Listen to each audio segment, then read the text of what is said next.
L'homme politique qui a besoin des secours de la religion pour gouverner n'est qu'un lâche, annonce Mustafa Kemal, le premier président turc.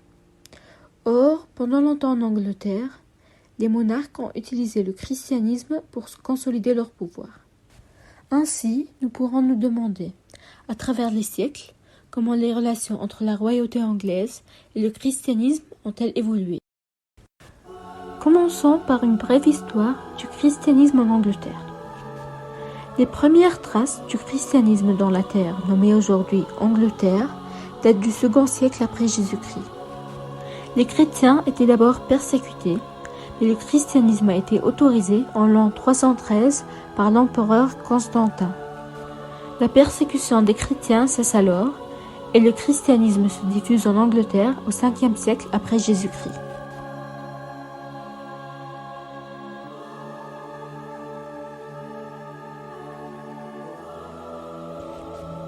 Ainsi, au Moyen Âge, la religion romaine catholique occupait une place très importante dans la vie de tous les jours.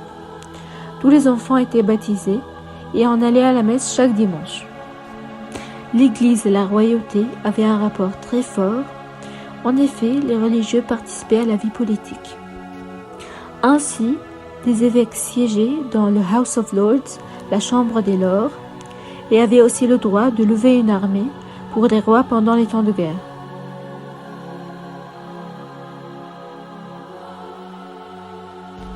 À cette époque, c'était une très grave erreur que de se brouiller avec l'Église, qui, à cause de sa place très importante dans la vie des Anglais, occupait une place plus importante que la monarchie.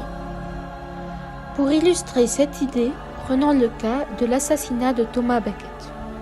Ce dernier fut d'abord l'ami et le conseiller d'Henri II, puis, en 1162, ce dernier le nomma l'archevêque de Canterbury, ou bien l'évêque le plus important. Par contre, Becket n'est plus loyal à Henri. Il devient un homme religieux très important qui défend les droits du clergé ainsi que ceux de l'Église. Il avait le support du pape à Rome ainsi que celui de l'Église. L'affaire de Becket a commencé par une querelle entre l'Église et le roi et s'est terminée notorieusement par la décapitation de Becket dans la cathédrale de Canterbury en 1170. Henri II voulait diminuer le pouvoir de l'Église pour être le seul seigneur de l'Angleterre. En effet, en 1164, il a introduit les constitutions de Clarendon, un code de 16 règles pour augmenter son influence sur les évêques et sur la cour de l'Église. Si la cour de l'Église trouvait un ecclésiastique coupable, il devait le donner à la cour du roi pour le punir. Becket refuse de signer cette constitution pour que les hommes du clergé ne soient pas punis pour le même crime 2 fois. Cela mène à des tensions entre les deux hommes, et Henri dit sa phrase célèbre « Will no one rid me of this turbulent priest ?» Personne ne va-t-il me débarrasser de cet évêque turbulent? Ayant entendu cette phrase, quelques chevaliers, pour faire plaisir à Henri, assassinent Becket à l'hôtel de Canterbury le 29 décembre 1170. Le pape et le peuple sont en colère contre Henri. Ainsi, pour les apaiser et montrer son regret, Henri marche pieds nus jusqu'à Canterbury, où il permet aux moines de le fouetter. Aussi, il a été forcé à renoncer aux constitutions de Clarendon. Il n'a pas réussi à soumettre l'Église à sa domination. Nous avons aussi un second exemple qui démontre le pouvoir de l'Église sur les rois. En effet, le roi Jean Ier s'est disputé avec le pape Innocent III sur la question de qui deviendra archevêque de Canterbury après la mort de Hubert Walter en 1205. Le roi voulait choisir un de ses hommes, Jean de Grey, mais le pape s'est opposé et a imposé un autre candidat, Stéphane Langton. Le roi Jean a chassé ce dernier en 1207. Le pape a réagi violemment en imposant une interdiction religieuse sur le royaume. En effet, personne ne pouvait recevoir des bénédictions. Jean a réagi en confisquant toutes les possessions de l'Église et en les fermant tous. Le roi est excommunié en 1209 et le pape menace contre des mesures plus strictes. Jean n'a donc pas autre choix que de se soumettre aux volontés du pape. Par contre, dans la période qui vient, les rois commencent à prendre le pouvoir et contrôler l'Église. Ils prennent donc le dessus. Pendant le règne des Tudors, le peuple anglais a commencé à mettre en question les croyances religieuses. En effet, les églises catholiques avaient commencé à vendre des indulgences pour s'acheter une place au paradis. Ainsi, au XVIe siècle en Europe, la réforme protestante commence.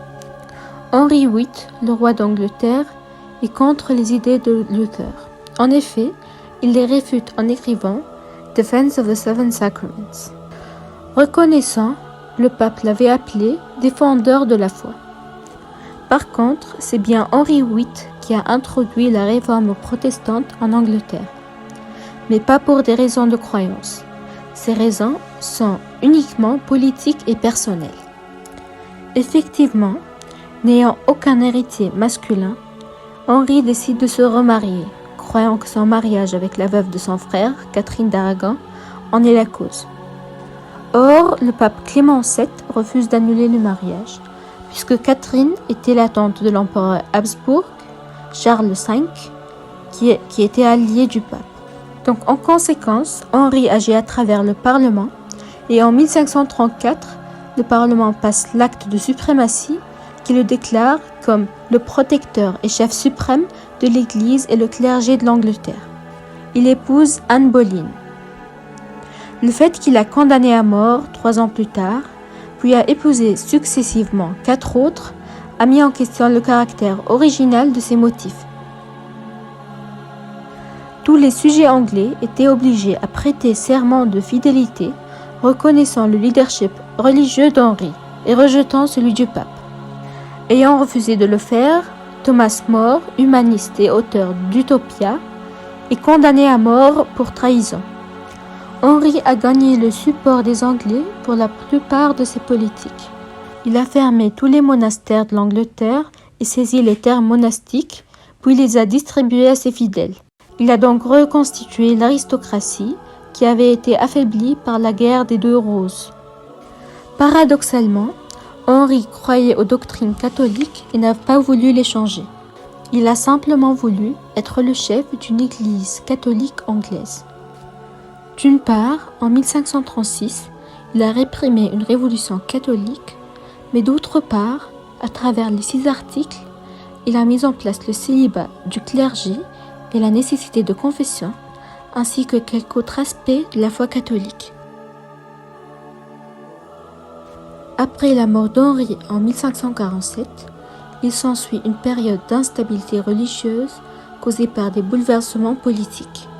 Ce sont maintenant les monarques qui dirigent la politique religieuse du pays.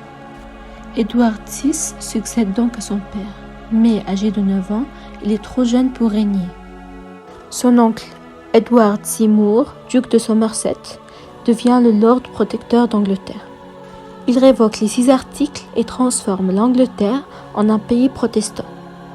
Après la mort d'Edward en 1553, sa sœur Marie le succède. Elle est une catholique pieuse, détestant les changements de son père ainsi que ceux de son frère. Elle était déterminée à défaire leur réforme.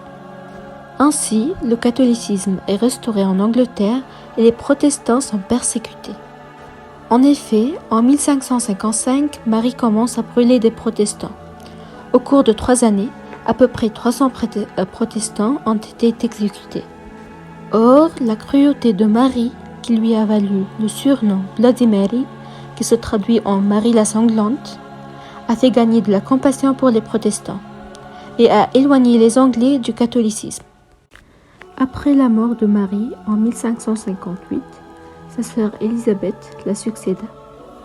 Elle a révoqué toutes les législations pro-catholiques et a remis en place l'acte de suprématie.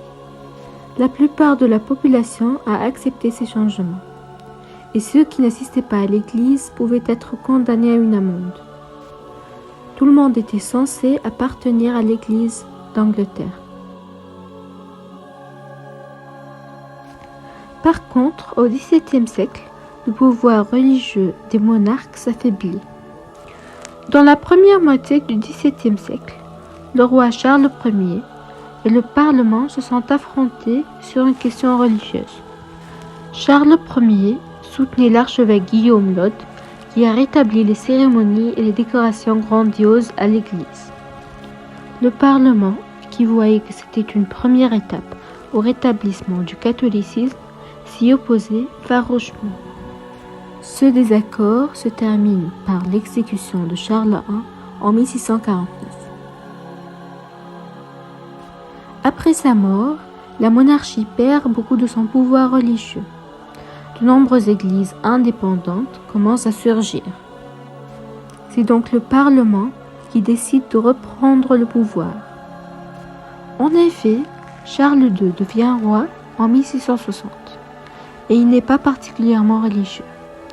Mais le Parlement voulait sévir contre les églises indépendantes. Ainsi, l'acte de 1661 oblige tous les fonctionnaires d'appartenir à l'Église d'Angleterre. Aussi, le roi James II est déposé en 1685 car il soutient le catholicisme. Après cela, le Bill of Rights est émise par le Parlement en 1689, interdisant à un catholique de devenir roi d'Angleterre. Ainsi, l'Église d'Angleterre domine pendant les siècles à venir. Par contre, au XXe siècle, le pouvoir de l'Église décline rapidement. Une petite minorité assiste régulièrement à la messe. Aujourd'hui, la reine d'Angleterre détient seulement un pouvoir symbolique renforcé par la religion. En effet, son titre de défenseur de la foi et gouverneur suprême de l'Église lui donne le pouvoir de nommer les évêques et les archevêques, mais seulement sur le conseil du Premier ministre. Ce dernier est conseillé par la commission de l'Église. Ainsi, nous pouvons conclure que les relations entre l'Église et la monarchie anglaise se sont profondément modifiées à travers les siècles. Au départ, au Moyen Âge, c'est l'Église catholique qui contrôlait les monarques. Ensuite, avec le protestantisme, ce sont les monarques anglais qui deviennent chefs de religion. Par contre, aujourd'hui, avec l'affaiblissement du sentiment religieux, ce rôle devient uniquement symbolique. Merci pour votre attention et je vous souhaite une très bonne journée. Adieu!